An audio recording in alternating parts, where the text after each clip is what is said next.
In this roundup of a week at the World Economic Forum in Davos, we had the great punch up between President Trump and Greta Thunberg. But did we? Really? What's the real story? My name is Mallen Baker. This is the Mallen Baker Show for Change. It's the week of the World Economic Forum in Davos, and weighty matters have been discussed by often weighty people. But the big story, according to the mainstream media, is the drama, the conflict between the teenager and the president. We'll get into that in just a few minutes, but first, a few words on the World Economic Forum. For exactly 50 years, this annual gathering of world leaders, corporate bosses, politicians, campaigners, and a whole bunch of assorted hangers-on has been pursuing the original mission statement, which is to bring together the most powerful change makers and get them focused on what needs to be done to make the world better. Specifically, the founder Klaus Schwab argued that companies should care about more than just profit and loss. There were times, particularly in the 1970s, when that was very much a minority view, but at other times the event's been buzzing with engagement in the issues of the moment. This year, as for several previous years, climate change loomed large over the event. Lots of sessions with smart people and powerful people looking at all aspects of the action agenda that lay ahead in decarbonising energy and the world. But as usual, all of that nuanced and interesting activity got boiled down in the public press to one thing: Trump versus Thunberg. As you probably know, President Trump gave a speech and everyone thought he was slating Greta Thunberg and the climate scientists and everyone else, which is just incredibly obtuse for reasons I'll talk about in a moment. Let's just have a quick look at what some of that sounded like. This is not a time for pessimism. This is a time for optimism. Fear and doubt is not a good thought process, because this is a time for tremendous hope and joy and optimism and action. But to embrace the possibilities of tomorrow, we must reject the perennial prophets of doom and their predictions of the apocalypse. They are the heirs of yesterday's foolish fortune tellers, and I have them, and you have them, and we all have them. And they want to see us do badly, but we don't let that happen. They predicted an overpopulation crisis in the 1960s, mass starvation in the 70s, and an end of oil in the 1990s. These alarmists always demand the same thing: absolute power to dominate, transform, and control every aspect of our lives. We will never let radical socialists destroy our economy, wreck our country, or eradicate our liberty. How people have analysed this intervention I find utterly remarkable. Possibly people can't get out of their own obsession with Greta to stand back and have a look at the world and see what's actually going on. Even in the US, they were suckered into that framing. The New York Times, for instance, said neither uttered the other's name, but President Trump and the Swedish climate campaigner Greta Thunberg took unmistakable aim at each other on Tuesday at this conference of business and government figures, reprising their roles as antagonists on the global stage. The closest Mr. Trump's speech at Davos came to environmental issues was his claim that the United States had the cleanest air and drinking water on Earth. Mr. Trump dismissed the activists as advocating a form of radical socialism that Americans would reject. Well, that's not a Greta-specific attack. I mean, don't get me wrong, Trump can be perfectly happy to troll the teenager for recreation, but that's not what he came to one of the biggest platforms in the world to do with the impeachment proceedings that are taking place at home. Because radical socialism may well be the option that gets placed up in opposition to Trump in the coming election. Why would you assume he was focusing on the teenager in the audience when his every incentive was to ignore the people in the hall and make a campaign speech to the American people? Because, let's be clear, what's happening in the US right now is that the election campaign is already in full swing. It's just that we don't know yet who the other candidate will be. The impeachment is one of the opening salvos in the campaign. No, it's not the sober and serious action taken with deep regret against the president by people shocked by high crimes and misdemeanors. Whatever you do or don't think about Trump, whatever you do or don't wish for the outcome of the next election, the fact is fairly evident that this is predominantly a partisan action. The Democrats are the first to have brought an impeachment action that wasn't based on evidence of an actual provable crime. I mean, maybe there was a crime. Maybe if there wasn't, it was a fluke of good fortune for Trump that there wasn't. But, due process and all, you still have to have the evidence. Democrats have been itching to get onto the impeachment trail since day one. And they know full well the action has no chance of success in its own right. It's all about aiming to damage Trump before the election. You may feel that's all valid campaign strategy. I always talk about unintended consequences when you take actions that you wouldn't want to have used against you. It is entirely probable that this action opens a period where presidents getting impeached on partisan grounds becomes the rule rather than the exception. So there's that to look forward to. But the point is that the Democrats, deep in their primary process, have numerous candidates touting Green New Deal scale ambitions. The Green New Deal, at least under some versions, is a huge bundle of socialist measures all wrapped up in a program labelled climate change. Trump is not concerned with Greta, but he will take the opportunity to seek to overlay onto the political circus of impeachment some of the themes about why you can't trust the environmental agenda in the hands of the Democrats. Trump's whole speech about how amazing America is now that he's been in charge for a while was not aimed at the audience in front of him in the hall. The New York Times mentioned he only got scattered polite applause. I don't imagine he gives a fig about what they do or don't think about him. It was all aimed at the home audience. An early salvo in a political parade that we're going to be seeing a lot of over the coming months. Can't say I'm tremendously looking forward to it. The Green New Deal has the potential to set back sensible action on climate change in the US by a decade, because valid campaign measures are not well served by badly thought through policies, especially hugely expensive ones. What the campaigners believe to be self-evidently right turns out to be deservedly vulnerable to attack. Labour in the UK had the opportunity to learn that lesson in the latest election. It's not entirely obvious that they actually learned it, and it seems somewhat uncertain as to whether the Democrats are able to learn by the example of what happened here either. If the Democrats want to beat Trump in the next election, you generally suggest they need to have a candidate who's not seen by the non-ideological population as extreme and or crazy. And they need a position on climate change that is stretching for sure, but nevertheless saleable to the American people. It's not obvious they can bring themselves to that conclusion, but we'll see. According to Ian Bremmer of Eurasia Group, the talk behind closed doors at the World Economic Forum was that people expected Trump to win re-election. But it's by no means a foregone conclusion. If the activists come up with all sorts of reasons why it would be a betrayal to go for anything less than their everything but the kitchen sink Green New Deal, then they will fail. So Davos got a brief glimpse of all that and concluded it was really about Trump versus Greta. Trump's actual attitude to Greta is probably much the same as that let out by the US Treasury Secretary, Steve Mnuchin, who was asked about her and contemptuously said she should go off and study economics before opening her mouth. And then Greta tweeted in response that you didn't need a degree in economics to see that the remaining 1.5 degree C carbon budget didn't match with the ongoing subsidies for fossil fuels, and so on. And it got people very excited, but it wasn't the real work of the forum. And if you had any doubt that this was a debate for US domestic consumption, the first person to leap to Thunberg's defence was Alexandria Ocasio-Cortez, one of the Democrat radicals most associated with the Green New Deal. However, at Davos, we also saw some grown-up discussion.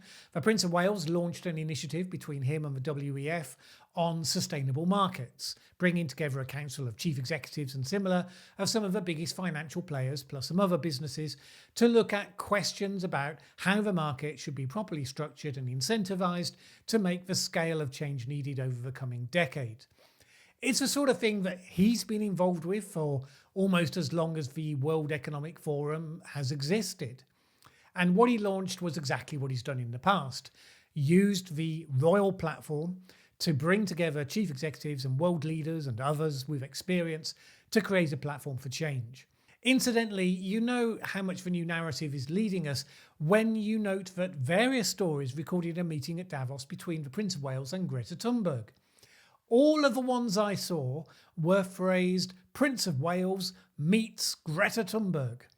Now, it doesn't matter a flying hoot, but I'm pretty sure that in the past, the story would have been teenager gets to meet the Prince of Wales, not the other way round. Greta is the new royalty, at least until autumn, when she goes back to school. And of course, Greta gave another speech, and indeed was busy through the whole week by all accounts. The speech was similar to her previous speeches, fodder for the activists. I have gently praised her speeches when I thought they were well judged, and I've gently criticised them when I thought that they weren't. With this one, you start to see, if you listen to the actual words and take her seriously, that the extreme activist company she's been keeping is taking her into a serious, practical dead end. And the essence of that dead end comes from this segment. And let's be clear, we don't need a low carbon economy. We don't need to lower emissions. Our emissions have to stop if we are to have a chance to stay below the 1.5 degree target. And until we have the technologies that at scale can put our emissions to minus, then we must forget about net zero. We need real zero. We demand at this year's World Economic Forum participants from all companies, banks, institutions and governments immediately halt all investments in fossil fuel exploration and extraction, immediately end all fossil fuel subsidies, and immediately and completely divest from fossil fuels. Not net zero, but actual zero. Not in 2050 or 2025, but now. End all use of fossil fuels, not next year, this year. The disconnection between those words and the actual impact that taking them literally would have is what enables the US Treasury Secretary to metaphorically pat her on the head and tell her to go back to school. Because there's nothing in the scientific literature to suggest that the consequences of a 2-degree world or even a 3-degree world would come remotely close to the huge and overwhelming negative consequences of taking those actions in the way that she described them. And no, I'm not minimising the impact of climate change by saying that. Every system we currently have relies on the status quo. That status quo can be changed. But if you just rip it out, then everything dies. All the progress we made in reducing child mortality and poverty worldwide, the education of women, treatment of multiple diseases, all of that would go radically in the opposite direction. Our ability to feed ourselves in the short term, likewise. She said that she knew people would say it was naive. It's not just naive, it removes any reason for people to take your voice seriously. Because if someone did literally what you say, it would make things 1,000 times worse. It's like being on a plane and deciding you're scared of heights, so you jump out of a plane because that's the quickest way to get down. Genius, right? What could possibly be the downside? Sorry, I shouldn't use analogies. Some people in the comment section struggle with them. So, you're saying we should push Greta out of an airplane? No, I'm not. It was an analogy. Those people who say climate change will cause our civilization to collapse, well, no, there's little evidence for that. But if you just slammed on the brakes on fossil fuels right now, then yeah, that would follow pretty quickly. It's obvious enough that a 17-year-old girl who has shown herself to be pretty smart and savvy should be able to understand why you wouldn't do that. Unless you've been radicalised by the sort of people that either have no grasp of reality or people who are happy to spread messages they know to be false because it serves their purposes. I think it's the former, but who knows?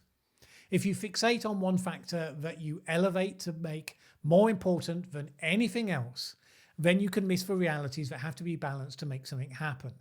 The line about you can't just say you're going to use the technology that hasn't even been invented yet is straight from the Radical Campaigner's book. And yet, on the one hand, she's saying you're going to give up on 1.5 degrees C without even trying, and it's a fair point. But on the other, she and her campaigner friends have absolutely given up on the idea that carbon capture technology can be developed without even trying. There's no rationale for that. And Davos is the place where the people gather who constantly solve problems with technology. many of whom are working on that problem. To stand before such people and tell them that governments are not yet delivering on their promise is a perfectly valuable thing to do. To stand there and say, for all the promises, right now emissions are going up, absolutely. But unfortunately, to stand there and say, on behalf of my generation, I demand that you take this extreme and highly counterproductive action, is only being generally approved because the majority of those adults who are fawning over Greta don't take her seriously enough to listen to her words. Now, a few of the business leaders there did, however, reflect on the message behind the words, and some of them were fairly robust in responding. Mike Corbat, chief executive of Citibank, said it wasn't the job of banks to ensure that companies were adopting environmentally friendly business models by unilaterally cutting off finance for polluting industries. He said, "We don't want to find ourselves being the person who dictates winners and losers. A bank's job is to support the communities in which it operates. It is not to dictate outcomes." David Solomon, chief executive of Goldman Sachs, said his bank would not draw a line by refusing to advise clients that are major polluters. "If you're looking for a line, there's not a line. There's a transition going on, and my view is this is going to be a multi-decade transition where we see changes in the way people allocate capital. Should we not raise money for a company that is a carbon company or a fossil fuel company? The answer is no, we're not going to stop doing that." This is the basic expression of capitalism. At the end of the day, if society decides to get its energy from alternative sources, demand will drive those changes. If society largely runs on fossil fuels, hasn't organised itself for it to be likewise, but some of you nevertheless want to demonise the people that provide what you yourselves demand, it's kind of weird to think that financial institutions should be the ones to do what society is not prepared to do. That doesn't mean, of course, that any business doesn't benefit by seeing which way the wind is blowing and actively managing itself to ride the wave towards the new technologies of tomorrow, which many of them are doing. And indeed, in several sessions, it was noted that the businesses are, by and large, ahead of governments in that. And the businesses will have had their attention taken by a new report that crunched the numbers of a $75 per tonne global carbon tax. That's the level that the International Monetary Fund calculates is needed to keep global warming under 2 degrees C. At that rate, the total global bill for businesses would be $4 trillion. For the most exposed companies, that could mean a hit to revenue as much as 13%. Now, even though such taxes haven't yet emerged from the global processes, the report authors Refinitiv suggest it's only a matter of time. The group's chief executive, David Craig, said that only 20% of the 55 gigatons of carbon emitted globally last year was taxed at all. You may decide to ignore such looming realities, but if you do, you take a risk. Decades ago, the US motor companies spent lots of time lobbying Congress not to raise fuel efficiency standards, while the Japanese companies instead invested in the technologies that would enable them to beat them. The Toyota Prius then became one of the results, and Toyota became, briefly anyway, the #1 car company in the United States. Really, if you're a smart business, you want to ride ahead of that curve and not simply sit there and wait for it to come around and bite you. Okay, that's enough of Davos and worldwide news. Let's slide right back into the smallest of bubbles and talk about climate YouTube. This week, YouTuber Potholer54 released a video on the Australian bushfires. I have the deepest respect for Potholer54, figured this would be the moment I would discover whether I got any of the science wrong on my own video on the Australian fires. I watched it. It was brilliant as always. By and large, the facts were the same. There was some detail he went into that I only referred to vaguely in passing, and there was one thing that I missed, but I was pretty happy. Then I got a few comments on my own video that really underlined for me the interesting dynamics of this channel and what I'm trying to do here. I had a few saying that Pothole had a new video out on the same topic, and his video and mine fitted together well. That was fine, that was great. But then I had half a dozen saying things like, "You've been potholed," with a link to the video. And the thoughtful, "Potholer54 has the facts. This is political garbage," and a few others, some of which have now been deleted. This perception by some people I found extremely puzzling. I did a quick review. These are the points of agreement between my video and Potholer54's. Australia has always had variable weather with bushfires and heat waves, but there is an obvious warming trend recorded by the official stats. The north is getting wetter with the southeast getting drier. This is the worst of the fires in recent times. There's no evidence that there are lots of arsonists, although there are some. Australian Institute of Criminology figures on the causes of bushfires are relevant, not caused by Greens preventing controlled burns. Scientists say you can't attribute this single event to climate change. Climate change, however, is having notable impact in the southeast. The role of natural climate patterns like the Indian Ocean dipole, although Potholer goes into detail about the SAM, which I only vaguely referred to in passing. The expectation that climate change will influence such patterns in the future.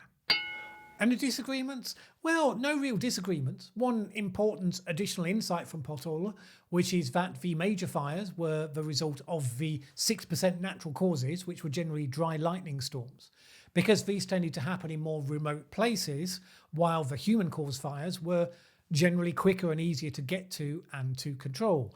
As soon as I saw that, I added a note updating my video with that information. So why is it that some people watch Potholer's video and saw one thing and watch mine and believe they saw the complete opposite?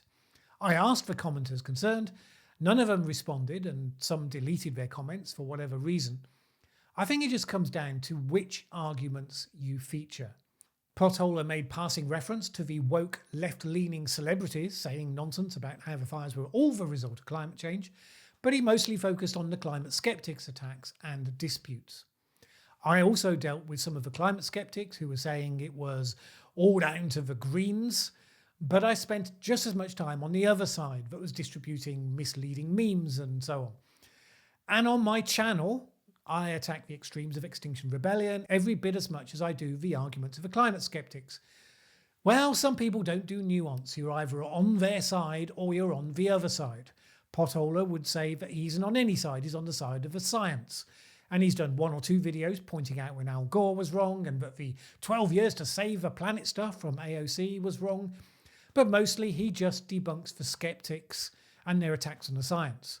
So the tribal folk can ignore those odd few critiques and embrace him as one of their own. Whereas I'll go on rather more about how it would be good if you didn't tell UK children that they're going to die soon from climate change, in the next few years, as Rupert Reed has been known to do, for instance. But this comes down to the key difference between me and Potholer. Potholer's channel is there to debunk fake claims based on the science. It's a simple mission and he does it brilliantly. I focus on what makes effective change makers, who can genuinely make the world better. And I say they need to see the world clearly, which is where the pragmatic focus on what the science and the evidence says comes in. They need to understand what change actually needs to happen, and they need to understand how to make that change happen. So I focus just as much on how you campaign, the outcomes that you campaign for, and all of those things as much as I do on the science. Which is why I end up talking sometimes about politics, sometimes about businesses taking action, sometimes about grassroots campaigns. And indeed, why we're talking about Davos today. At that event, we saw Greta telling people they should slam on the brakes. Incidentally, Extinction Rebellion's Rupert Reed was also in Davos, speaking to some meeting somewhere where he'd announced that he was going to be telling the assembled millionaires that they should step aside. And we saw the Prince of Wales bringing together some of the most powerful leaders around the agenda of how to move the system on to serve the needs of people while responding to climate change. One of those 3 counts as effective action in my book. There are lots of other things that could be done effectively, for sure, but the campaigners generally miss that mark by a mile. Now, these are the areas where there's the most deep tribalism. And I think that's where people decide, well, if he's not on our side, must be on the other side. Which only makes sense if you decide we're not all trying to work out how to solve a complex mutual problem, which is rather what I assume that we are. If it's a mutual problem, then the most powerful people in the world are your potential allies. Anyway, enough of all this. Let's finish quickly with a couple of things I like and dislike. One thing that I liked this week was this really powerful short video about the girl made famous by the photograph from the Vietnam War and the use of napalm. Let's have a look at that. And I saw my arm got burned with the fire.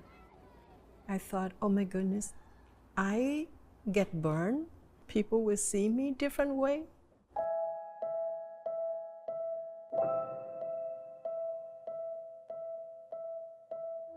I provide a link to that below. It's just 4.5 minutes long, and it's an amazing testament to the human spirit to come through, rise above the worst of circumstances to make the world better. One thing then that I both like and dislike, YouTuber Vlad Vexler interviewed Rupert Reed a couple of days ago, and he drew my attention to it. And I have to say, he does a great job of interviewing. He asks some of the really good questions that nobody has asked Reed, putting to him some of the criticisms that I've posted here on various videos, and just doing so in a really smart way.